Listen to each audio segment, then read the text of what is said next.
Top quality और consistent performance के लिए सिर्फ सिल्वर पंप्स। टॉप क्वालिटी और कंसिस्टेंट परफॉर्मेंस के लिए सिर्फ सिल्वर पंप्स, नाम याद रखना।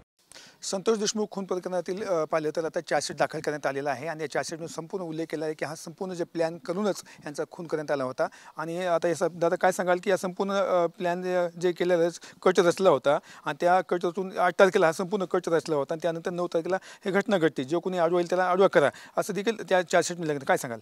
नाही, आता त्याच्यापेक्षा जास्त आपल्याला माहिती काही नसणार आहे। जे चार्जशीटमध्ये आलेल्या गोष्टी आहेत त्या अशा पद्धतीने आहेत, तुम्ही आत्ता जे मला बोलले की सगळा कट रचला होता, ह्यांचा कट केवळ हे गुन्हेगारातच नव्हता रचलेला, तर हे जे ह्याच्यातले आरोपी आहेत ते काही आरोपी पोलीस स्टेशनमध्ये होते, मग ते त्याच्यासोबत काय चर्चा करत होते, हा कट करताना काय मदत घेतली त्यांनी त्यांची का काय, ह्या संदर्भात अजून जी काही माहिती आहे, जे आज जी माहिती कळाली की हे कुणी केलं हे स्पष्ट झालं आहे, पण हे का केलं, हे कशामुळे झालं हे स्पष्ट होणं अद्याप बाकी आहे। पाहिलं तर जे आरोपी आहेत आपण जेलमध्ये येतं त्यांना त्या ठिकाणी CCTV बंद आहेत आणि जे त्या CCTV बंद चालू करत त्या कंपनीने त्यांना पत्र दिलेलं आहे। नेमकं बंद चालू नेमकं काय नेमकं हे प्रकरण मला होते? CCTV बंद असण्याचं काही कारण नाही आणि जरी बंद असल्या CCTV तरी 24 तासाच्या जास्त त्या जेल प्रशासनाला त्या CCTV बंद ठेवता येत नाही। जर ठेवल्या तर त्यांच्यावर कारवाई होते, कारण का याच्यामध्ये तसा GR आहे। त्याला कोणी त्याच्या पाठीमागे कोणी असेल ते सांगतील ना, आता ते जे अडचणीत आलेत त्यांना 100% सांगतील ते की आम्ही हे का बंद केलं होतं, आम्ही हे का चुकीचं केलं होतं, हे 100% ते सांगतील। वाल्मिकी अण्णांचा आणि दुसऱ्या एका अधिकाऱ्याचा एक संवादिका समोर आलेला आहे आपण जे ऑडिओ क्लिप माध्यमातून, हां ते सगळं समोर येणार, कारण का हे जी माहितीच्या अधिकाराखाली जी माहिती विचारली जेल प्रशासनाला त्याच्यातून ह्या सगळ्या गोष्टी स्पष्ट होणार आहेत। हे सगळं कुणी करायला सांगितलं, कुणाच्या सांगण्यावरून केलं आणि का केलं, हे चुकीच्या पद्धतीने केलेली सगळी माहिती लवकरच ते स्पष्टीकरण देणार आहेत। या प्रकारे पाहिलं तर काल राज्याचे मुख्यमंत्र्यांनी काल एक बाईट पण दिलेली आहे किंवा ह्या संपूर्ण जे प्रकरण झालेलं आहे ह्याचा आणि आम्ही फास्ट ट्रॅक कोर्टमध्ये आम्ही याचा चालू आणि त्या जो कोणी आरोपी असेल त्याला आम्ही फाशी देऊ।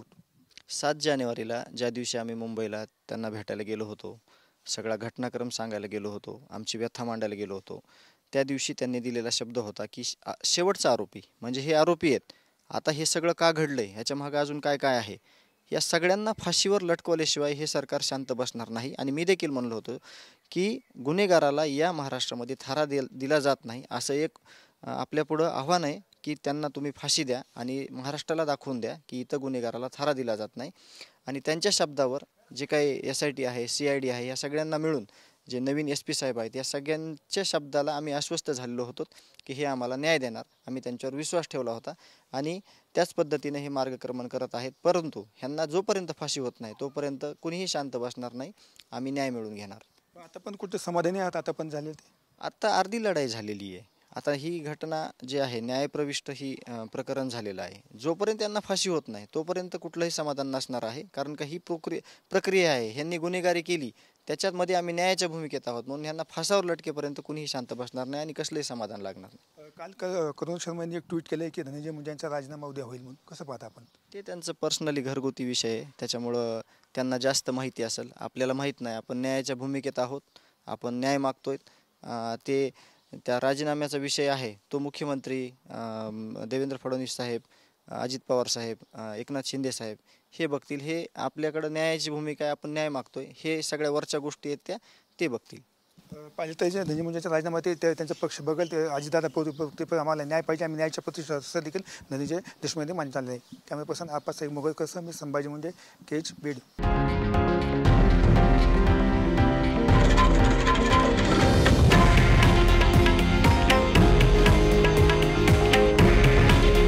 हे आहे देशातील नंबर 1 न्यूज नेटवर्क आणि आपण पाहत आहात TV9 मराठी।